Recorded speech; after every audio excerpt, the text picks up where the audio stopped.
So hello, nanapunta diri karon para maghatag og short information with regards sa nakita ninyo na picture diri sa video. So atong topic is all about epistaxis or ginatawag nato siya nose bleeding or sunggo sa Bisaya. Very common kay nino labi nang init kayo ang panahon.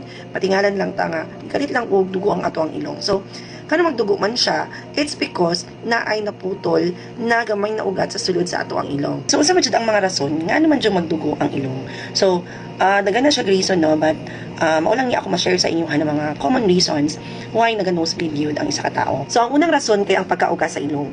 Nganong muga man ang ilong, it's because tuyo kaayo ang ato ang klema. Kay very init. Magna mapansin niyo no, pag once init kaayo, na-adjoy daghang mga especially sa school, dagan kayong bata nga masunggo. Okay? It's because of the hot climate.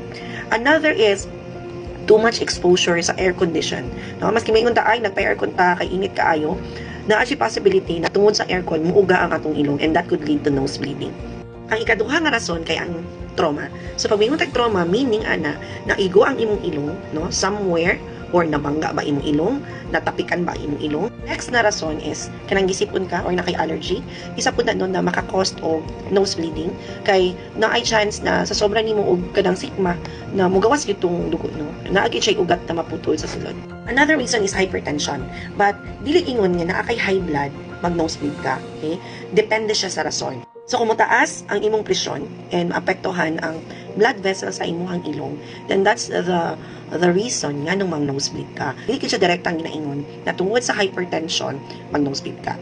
Next rason kay ang paggamit og tambal nga mga blood thinners or anticoagulants. So unsa ni sila ng mga tambal mo? Ni sila tong mga tambal lang ginainom sa naay mga problem sa heart, no? Naay problem sa dugo para maiwasan na makabuo og blood clot. So pag once nga naga-take ka ani naay possibility nga mag-nosebleed ka.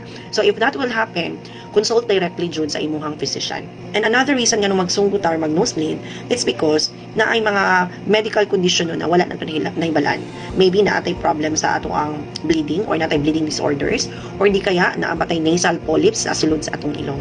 So mauna sila no ang mga possible reasons nga nung nag-nosebleed ang isa ka tao. So unsa man ang dapat buhaton if ever ma-experience nato ni or ma-encounter nato ni siya na situation. So dagan kayong mga misconception nun nakita na ko way back atong elementary pa ko kay pag naay magsunggo sa ako ang mga classmates no, ang ginabuhat sa teacher is ginapahangad nila ang bata, okay? Wherein so, mali na siya, dili dapat na siya ihangad because naay possibility na mag-aspirate ang bata, ang dugo mo adto dito sa iyang lungs, no? To prevent aspiration, dapat maglingkod lang yun and nakaduko ang ulo, no? Duko lang yun ang ulo, dili hangad, okay? And then, once na nakadungo na ka, that's the time na pwede ninyo i-press na ang soft part sa imong ilong. No, i-press mo na siya for 10 to 15 minutes hantod sa mawala na or mag-stop na ang bleeding. Another intervention is pwede ka magbutang og ice or cold compress. So ibutang nimo siya sa taas sa imong ilong or pwede pud diri sa dapit sa imong aping para dali lang mag-stop ang iyahang pagdugo. So if mahuman na no, nabuhat na nimo tong tanan and nag-stop na ang bleeding, that's the time na magpahuway ka. Dili ka magsige og lihok-lihok, no?